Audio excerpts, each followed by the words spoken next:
سندھ جو ہے وہاں پہ گدے گدیاں ناپید ہو جائیں گے اور ان کا گوشت جو ہے وہ دیکھیں کتنی تیزی کے ساتھ جو ہے وہ چائنا منتقل ہوگا۔ پھر ناظرین یہ بھی آپ کو میں بتا دوں، اب گدے گدیوں کے لیے کاشتکار یا سرمایہ دار جو ہے جس طرح وہ ڈیری فارم بناتے ہیں اسی طرح گدے گدیوں کا ایک فارم بنا لیا جائے گا۔ نہ صرف وہاں سے ان کا گوشت جائے گا بلکہ ان کی کھالوں کے ساتھ ساتھ گدیوں کا گوشت بھی، گدیوں کا دودھ بھی چائنا جو ہے وہ سپلائی کیا جائے گا۔ تو ناظرین یہ بڑی لمحہ فکریہ ہے کسانوں کے لیے، کاشتکاروں کے لیے۔ اور پھر ناظرین آپ کو بتائیں کہ ڈی جی ایف آئی اے جو ہیں انہوں نے ایک نوٹس لیا ہے کہ ایف آئی اے کے دفاتر میں پورے پاکستان میں، کراچی میں، اسلام آباد میں، پنڈی میں، لاہور میں، پشاور میں، جگہ جگہ سینکڑوں کی تعداد میں ایسی انکوائریاں پڑی ہوئی ہیں جو اربوں روپے کے کرپشن سکینڈل سے متعلق ہیں۔ انہوں نے یہ حکم دیا ہے ڈی جی ایف آئی اے جناب عثمان انور صاحب نے کہ ان تمام انکوائریوں کا ریکارڈ جو ہے فوری طور پہ ان کو بھجوایا جائے تاکہ وہ دیکھ سکیں کہ کون سی انکوائری کو پرائرٹی پہ، اور ان تمام انکوائریز کو حتمی انجام تک جلد از جلد پہنچایا جا سکے۔ تو ناظرین لوگوں کو کہنا ہے، ماہرین کا کہنا ہے کہ اگر یہ انکوائریز اپنے منطقی انجام کو پہنچتی ہیں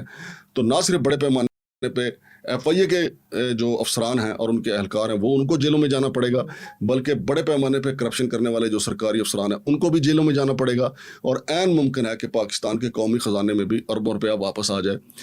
لیکن کئی انکوائریز جو ہیں وہ پیسے لے کے دبائی گئی ہیں، اسی لیے تو جناب ڈی جی صاحب نے یہ رپورٹ مانگی ہے۔ اور پھر اس کے بعد اگر خدا نخواستہ ڈی جی عثمان انور چلے گئے تو نئے سرے سے انکوائریاں دبانے کے لیے پھر نئے ریٹ بھی طے ہوں گے۔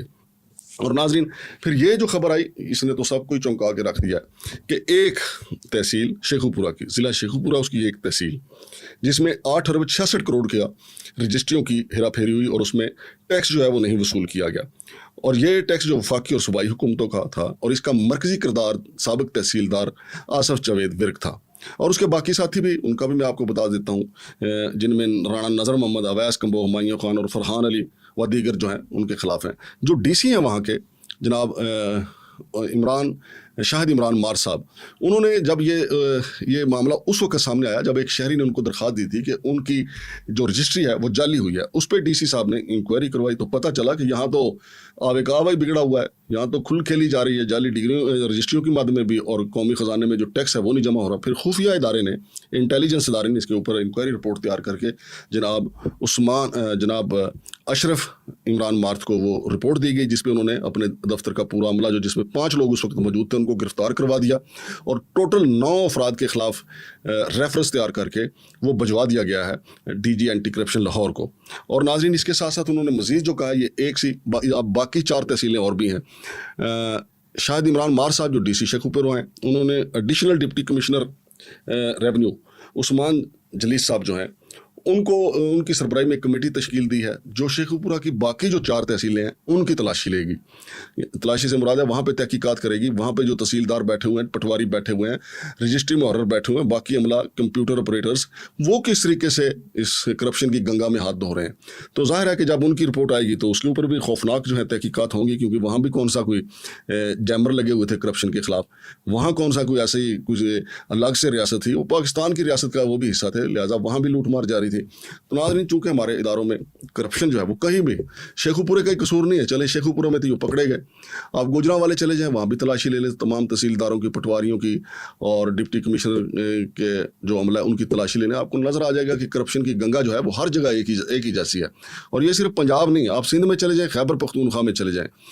ہوش ربا کرپشن کی سٹوریز سامنے آتی ہیں۔ ایون کہ اسلام آباد جو ہے جو بالکل نیب کی ناک کے نیچے ہے، ایف آئی اے کی ناک کے نیچے ہے، یہاں بھی دیدہ دلیری کے ساتھ کرپشن ہوتی ہے۔ یہاں تک بھی ہوا ہے اسلام آباد میں کہ زکوٰۃ و عشر کے جو پیسے تھے وہی ہڑپ کر لیے گئے، اور ہر سال جو آڈیٹر جنرل پاکستان ہے وہ نشاندہی کرتے ہیں کہ یہ کتنی کرپشن ہوئی ہے، لیکن کرپشن رکنے کا نام نہیں لیتی۔ ابھی جو ہمارا نیب ہے انہوں نے کوستان کرپشن سکینڈل جو ہے وہ بھی پکڑا تھا، ایف آئی اے نے بھی روز کوئی نہ کسی کی گیچی پکڑی ہوتی ہے، لیکن ساتھ گیچی ڈھیلی بھی کی ہوتی ہے، کیونکہ گیچی پکڑنا ہے، وہ کرپٹ لوگوں کی گیچی پکڑتے ہیں، پھر کرپٹ لوگ جو لوٹا ہوا پیسہ ہے وہی دے کے اپنی جان چھڑانے کی کوشش کرتے ہیں۔ ہمیں امید کرنی چاہیے کہ یہ جو انکوائری کمیٹی انہوں نے تشکیل دی ہے اس کے بہتر رزلٹ آئیں گے۔ اور ابھی ناظرین گزشتہ ویلاگ میں ہم نے آپ کو یہ بھی بتایا تھا کہ جو سولر سسٹم پاکستان میں جو درآمد کیا گیا تھا اس کے اوپر 120 ارب یعنی 1 ارب 20 ارب کی اوور انوائسز ہوئی ہیں، یعنی کاغذی کمپنیاں بنا کے شو کیا گیا کہ جی یہ مال منگوایا گیا اور سارے کا سارا قومی خزانے کے اوپر اس کا بورڈ ڈالا گیا ہے۔ وزیر اعظم جناب میاں شہباز شریف نے اس کے اوپر 2 کمیٹیاں تشکیل دی ہیں، ایک کمیٹی جو بنائی ہے وہ اس کی انکوائری کرے گی اور دوسری کمیٹی نہ صرف انکوائری کرے گی بلکہ ایک جو کمیٹی ہے اس کی نگرانی بھی کرے گی کہ کہیں یہ درست کام کر رہے ہیں یا کہیں ادھر ادھر کوئی ڈنڈی تو نہیں مار رہے ہیں۔ تو ناظرین یہ صورتحال ہے کرپشن کی۔ شمشاد مانگٹ کو اجازت دیجیے، اللہ حافظ۔